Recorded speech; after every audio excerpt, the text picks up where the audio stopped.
They're doing a burn today, so that's going to close part of the trail down.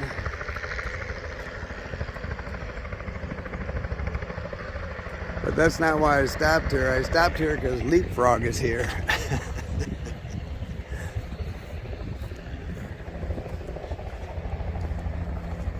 Hey, how are you? You are? I'm PACKTOTER. You fed me at Billy Goat Days last year. PACKTOTER? PACKTOTER. I'm headed down to the Loop Road to start, and I saw your truck parked here. I said, I gotta go check that guy out. Come on, eat breakfast with us. Oh, no. How about a cup of coffee? Cup of coffee, that would help. Okay. Got the water on. So, Fresh ground coffee. I got fruit right here. I picked up some extra fruit yesterday. You know what I forgot to get was cocoa. I realized I had one pack of cocoa left this morning. so what he does is Yeah, exactly. I want to get it out of the way. this is the second year he's done Florida, but then he follows the northbounders and then the southbounders on the AT. Even went out on the CDT. I've done the PCT. I've done the Colorado Trail, Long Trail. Wow. We do the end of days hike, which is the Foothills Trail, the last 5 days of the year. That's in South Carolina. But just got through with that one. And then, I don't like the little ends on the taters. I like my taters to be squared up, you know? Well, what do you do with tater ends? I toss them in the trash.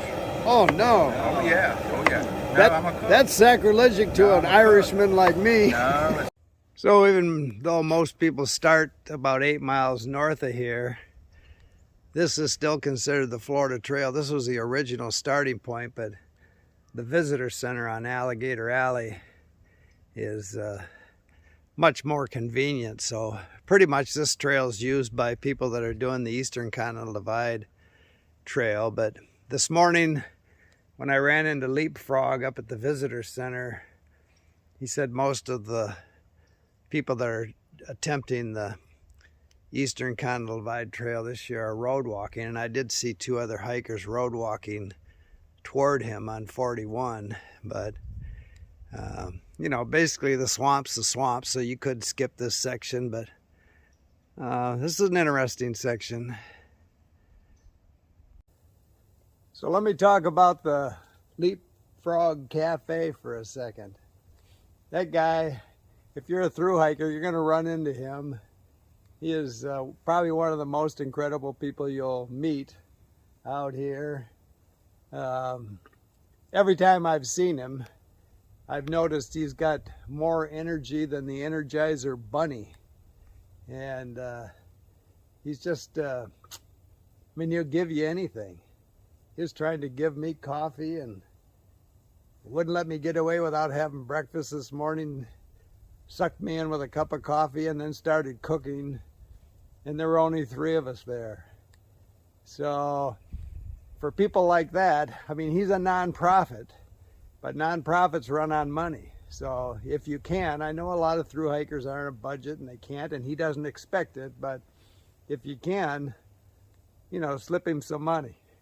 That's what keeps his little operation running.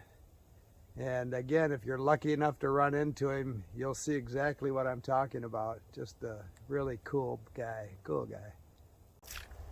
Well, it's cool today for South Florida, and it was really cloudy this morning, so I thought I might even get some rain today, but it's really cleared off nice.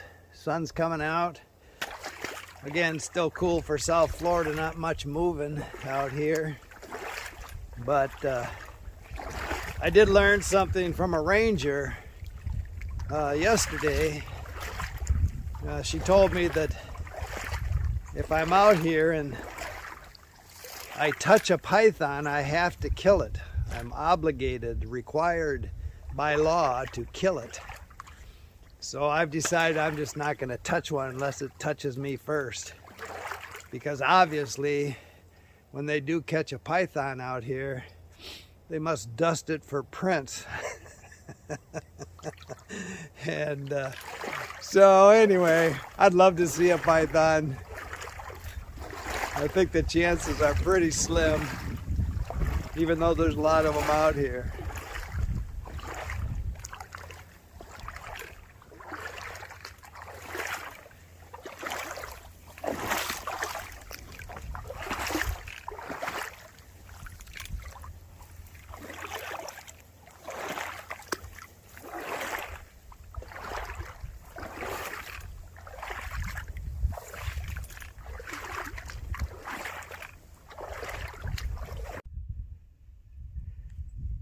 kind of like the American Serengeti.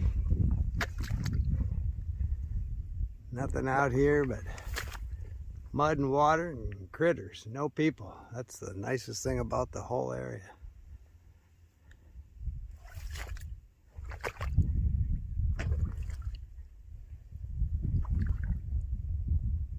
Those green trees up in there, I think that's the first high ground where I'll see a campground. It's about 3 miles in, 3.5. I think I'll have lunch there. So, Leapfrog Cafe for breakfast and Frog Hammock Camp for lunch. Sounds like a plan. So, I'm making slow time this morning. It's probably like a mile an hour, a little over a mile an hour, but it's really muddy. So I had to shorten my stride up. That mud and knock you over. So when you make a step, you don't know if you're going to go 2 inches in or 2 feet in. Which brings me to a point that a lot of people asked last year. You know, what kind of boots or shoes or footwear do you use in this kind of hiking? And you know, that's all over the map. It just depends on, you know, what your choice of footwear is. Now, what you want to consider. I just saw on Facebook where someone was hiking through here in just sandals, and they had ringworm, which I don't know, you know, if they got that out here or where, but anyway, they said that was a problem. But what I would consider, so last year, I saw people with Crocs. So you go down in this mud, and it'll just suck it off your foot if you don't have it attached some way, and now you're mining in the mud for your shoe underwater. I saw people that lost trail runners in the mud last year. So, you know, I use these high tops, and you know, that mud just unties them all the time. That mud is tough on your footwear, so these are untied right now. So I use Ultra Lone Peaks. I like 3.5s. I'm having a hard time finding anymore. These are 4s, which I don't like. I bought these to do the Arizona Trail a couple years ago, and the material that they're using up here, and I think they're still using it, you know, it does relax after a while, but on the Arizona Trail, first 100 miles, it started creasing and then kind of making the top of my toe raw. And where that crease is, it does relax, but where those creases are on both these boots, you know, it rips out here. And so you're not going to get, you know, I get 600-800 miles out of these boots. I'm not going to get that out of these. You know, I've been wearing them for short trips because I just didn't want that hot spot anymore. And so I thought this is the perfect time to wear them out here, because I can throw them away when I get through all this mud and grit. And so I'll use them in southern Florida this winter. I probably won't use them when I do the Palatka to the end section, but again, they're kind of throwaways. So you want to consider that in your footwear, something that you can tie on real good. Or you will be looking for it in the mud occasionally.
So I know I'm getting close to Alligator Alley, Highway 41.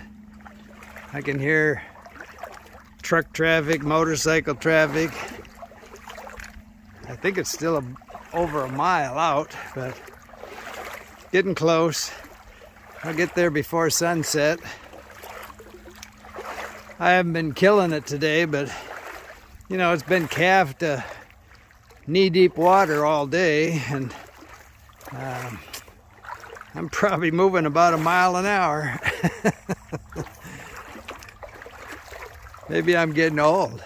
Well, I am getting old, but really, if you're going to do the Florida Trail, you should really take your time. If you start at the visitor center, where I'll probably end up sleeping behind that tonight, it's 35 miles to 75. You should just take your time, because once you cross 75, you got about 100 miles of boring road walk. You know, rural roads, 2 tracks, dirt roads, the levee around Lake Okeechobee. You'll be wishing you were back in the swamp.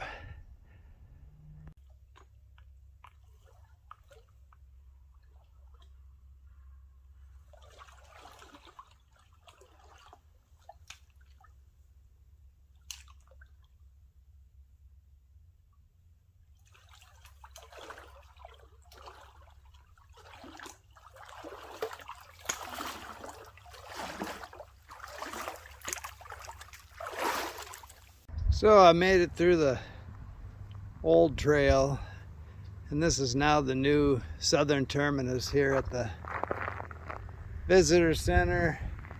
And here is a really sign I've been looking for. So the last few hundred yards of this trail, I mean, I was in beautiful cypress swamp, crystal clear water, and then the last few hundred yards it just turned into a quagmire, and my feet are just a mud cake. So I was hoping there was water here to clean them off.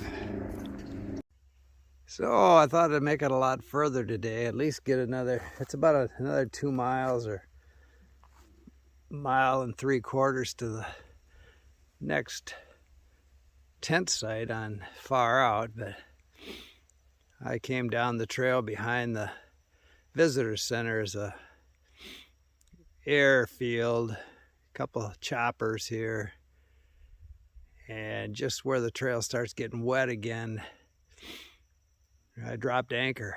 So I'll spend the night here and then hit it in the morning. Keep smiling.